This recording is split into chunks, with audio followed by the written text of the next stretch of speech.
The phone crackled. Then my father's voice cut through like a blade. Randy needs that house more than you ever will. Sign it over by Friday or we'll drag you to court. The threat was supposed to break me. Instead, across the table, my attorney Julia Morse had to bite her lip to keep from laughing out loud. What they meant as intimidation just became the first domino in their own collapse. And the opening line of my victory speech. Hey, I'm Beverly, 34, and I learned the hard way. Sometimes the smartest way to win a war is to hand your enemies the gun and let them shoot themselves in the foot. If you've ever had a family that treats you like a walking ATM for their golden child, grab your tea. Because justice isn't just coming. It's pulling up in a frost-covered Rolls. Smirking, Julia leaned toward the speaker, navy blazer sharp as her tone. Mr. Harrison, this is Julia Morse, counsel for Beverly. Just so we're clear, this call is being recorded, and we've documented your threat. On what possible grounds do you intend to sue your daughter for a property she owns free and clear? Dead silence. The kind that slithers around the room and squeezes. Then my mother Gloria's shrill voice sliced in. She knows what she owes us. We raised her. Julia cut her off like silk over steel. Raising a child is a parental duty, Mrs. Harrison, not an invoice. Please file that lawsuit. I haven't had this much fun in court in years. The line exploded with my father's rage before it went dead. Julia's smile vanished. She looked me dead in the eye. They just handed us the case on a silver platter, Beverly. But brace yourself. They're about to get ugly. I glanced around my living room, grounding myself. The exposed brick I'd scrubbed with my own bleeding hands. The hardwood floors I'd refinished until they glowed like warm honey. The bay windows pouring sunlight over the garden I'd forced to life from dirt and weeds. This wasn't just a house. 5 years ago, I bought a condemned 1920s Craftsman everyone called a teardown. I saw potential where others saw trash. The same way I'd learned to see worth in myself when my family only ever pointed out the cracks. I poured every dime, every weekend, every drop of blood into this place. Stripped wallpaper till my fingers blistered. Taught myself plumbing and wiring at 2 a.m. while the rest of the world slept. Spent holidays alone because family gatherings were just lectures about how I was wasting my life on a house while St. Randy needed yet another bailout. 3 colleges abandoned. 2 cars totaled. A black hole of debt that somehow never dimmed their halo over his head. Then one day his realtor friend Charlotte let slip that the neighborhood had boomed. Values had tripled overnight. Suddenly my stupid little project became family property. Suddenly I was the selfish villain for not handing over what I had built with my own hands. I looked at Julia, voice calm even though my heart was racing. I've been preparing for this fight my whole life without even realizing it. She flipped open her laptop with a predator's grin. Then let's sharpen the blades. Deed is 100% in your name. Completely, I said, sliding over the folder. Bought with my own money. No cosigners. 0 family contribution. I scrolled through 5 years of photos on my phone. Rotting ceilings, walls patched with duct tape, nights sleeping under tarps. Then the final glow-up worth $500,000. Julia's eyes sparkled. And your parents' contribution to all this? I let out a soft, bitter laugh. They told me I was insane. Mom swore I'd die alone in a collapsing money pit. Dad offered to save me by selling it out from under me. For Randy, of course. To help find me a nice little apartment instead. Perfect, Julia whispered, fingers flying across the keys. Now about that trust fund you mentioned. I slid the worn folder across the table, edges soft from being opened 1,000 times in secret. My grandmother Martha, Dad's mom, had set up identical trust funds for Randy and me. $200,000 each, payable at age 25. I never saw a penny. I was told Grandma changed her will at the last minute, that she'd been disappointed in me and cut me out completely. I sat in my car and sobbed for hours that day, believing I truly was the family failure. Then, last month at Randy's lavish engagement party, champagne flowing, grace sparkling on his arm, he got drunk and let the mask slip. He bragged he'd already burned through his trust fund and would need Beverly's house to keep his fiancée in the lifestyle she deserved. I forced a laugh. Trust fund? What trust fund? He smirked, sloshed and cruel. The same one you got, idiot. Oh wait, Mom and Dad told you that you blew yours on that dump, right? No wonder you're always so bitter. Julia froze mid-type, eyes narrowing to slits. That's when I knew, I said. I hired a private investigator, Carlos. He found Grandma's real, unaltered will that I pushed the documents toward her. Hands shaking but voice steady. Equal shares. $200,000 each. My parents were named trustees.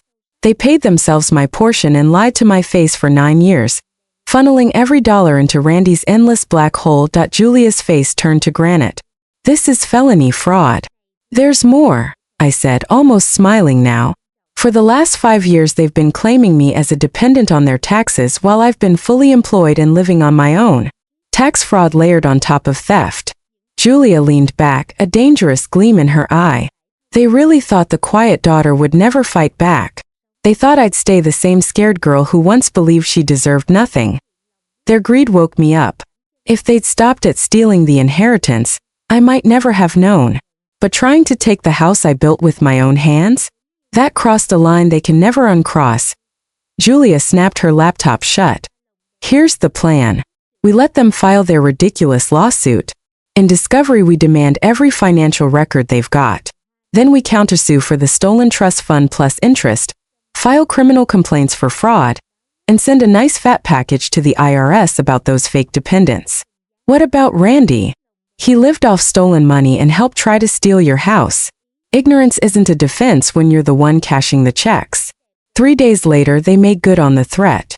A process server showed up at my job right in front of my coworkers because maximum humiliation was part of the strategy that I signed for the papers with shaking hands while whispers burned behind me. That night, alone in the kitchen I had tiled myself, where I once cried over ruined dinners while teaching myself to cook, I read every lying word. They claimed I had verbally promised the house to Randy, that I was hoarding family property, that the deed should be transferred immediately. Each lie felt like a slap, until I realized the slap was backfiring straight into their own faces, because now the games were over. Now the quiet daughter was about to speak, and when I did, the whole family was going to hear it in court. Fire. A slap. They painted me as the cruel, vindictive daughter holding the family hostage, claiming I'd made promises I never uttered. Julia's counterattack was swift and surgical. We didn't just defend. We went for the jugular. Stolen inheritance, tax fraud, attempted theft of property bought with my own blood and sweat. War was officially declared. The family group chat detonated within minutes. Aunt Martha. Beverly suing your own parents? Shame on you. Uncle Joe. This isn't how family behaves. Cousin Lucas. Always knew you were the selfish one. Each message felt like a knife. Until I remembered whose hands were actually bloody, I typed one reply and left forever. They stole $200,000 from me. It's all filed in court. Go read it. 2 weeks later came the final circus. The family intervention dinner at their house. The house my stolen inheritance had quietly paid for. I walked in with Carlos, my investigator, carrying a thick folder like a loaded weapon. The dining room was packed. Relatives lined up like a jury ready to convict me. Mom sat at the head, eyes already glistening on cue. Dad's face carved in righteous fury. Beverly's here, someone whispered. The room went dead silent. Mom's voice cracked theatrically. You came. I knew you still had some loyalty left. I didn't sit. I came to give you one last chance, I said, voice ringing clear. Drop your lawsuit. Return my $200,000 plus 9 years of interest. Fix your fraudulent taxes. Do it in 48 hours and I'll consider not pressing criminal charges. Dad shot up, face purple. How dare you? How dare I? I laughed cold and sharp. How dare I discover you robbed me blind? How dare I refuse to hand over the house I rebuilt with my own hands to your spoiled failure of a son? Randy lurched to his feet. I'm not a failure. Then why do you need my house, Randy? Because you blew through $200,000 that was never yours to begin with? Because your fiancé thinks you're loaded and you're terrified of the truth. Grace turned ghost white. Randy, what is she talking about? Carlos calmly placed the folder in the center of the table like a bomb. Financial records, he said. $200,000 from Martha Harrison's trust, intended for Beverly, routed into accounts controlled by Mr. and Mrs. Harrison, and eventually Randy. The room exploded. Relatives lunged for the papers, shouting in chaos, but shockingly, most of the anger was still aimed at me. Family business stays in the family. You're airing dirty laundry. You're destroying your parents.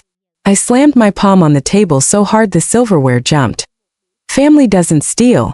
Family doesn't lie for years. Family doesn't try to take what their daughter built while they fed the golden child my money. My voice cracked like thunder. Where were all of you when they told me I'd been cut out of Grandma's will? Where were you when they called me worthless for fixing this house instead of bailing Randy out again? Dead. Silence. Grace was openly sobbing now that I turned to my parents. Mom's fake tears had dried up. Only calculation left. Dad's rage had melted into pure terror. You have 48 hours, I said, voice low and final. After that, the FBI, the IRS, and every news outlet in the state will know exactly what kind of family you really are. I walked out. And for the first time in 34 years, the quiet daughter left them speechless. Drop the lawsuit. Return every cent with interest or face prison. Mom's voice cracked, barely a whisper. We don't have it anymore, it's gone. Julia didn't blink. Then sell whatever you have left, mortgage your lives, rob a bank for all I care. Find it.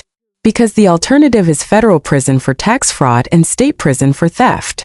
We walked out, leaving them surrounded by relatives who were finally waking up to the fact they'd been cheering for criminals. Grace dumped Randy that same night. She sent me one text that felt like pure sunshine. Thank you for saving me from marrying a lie. I thought his money was in property investments. I almost became Mrs. Fraud. 24 hours later, their lawsuit vanished. Their new lawyer tried to beg. Julia ate him alive that we took.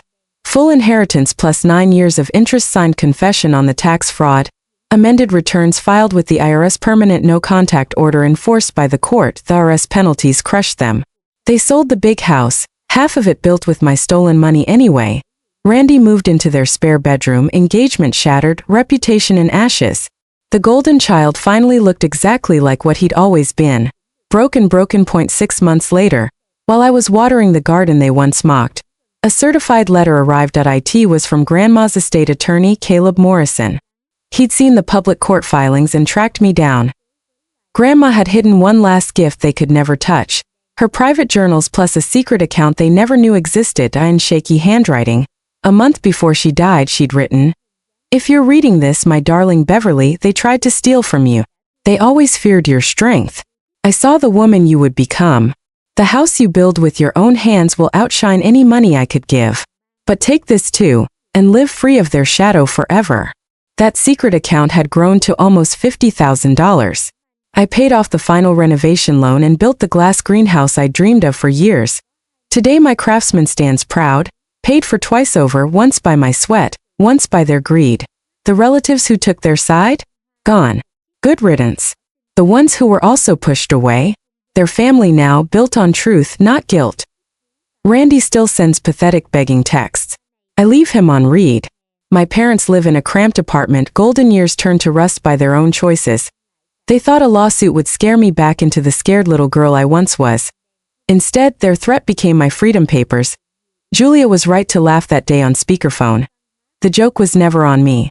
It was always on them. My name is Beverly Harrison. This house, this garden, this life, every brick, every bloom is mine. Built with hands they called worthless. Paid for with money they swore I didn't deserve. Protected by a spine they never saw coming. Sometimes the best revenge isn't just living well. It's living free, with nothing to hide and no one left to fear. If this story hit home, smash that subscribe button and tell me in the comments. Have you ever had to fight your own family for what was yours? Justice may take her time. But when she shows up swinging. Fire.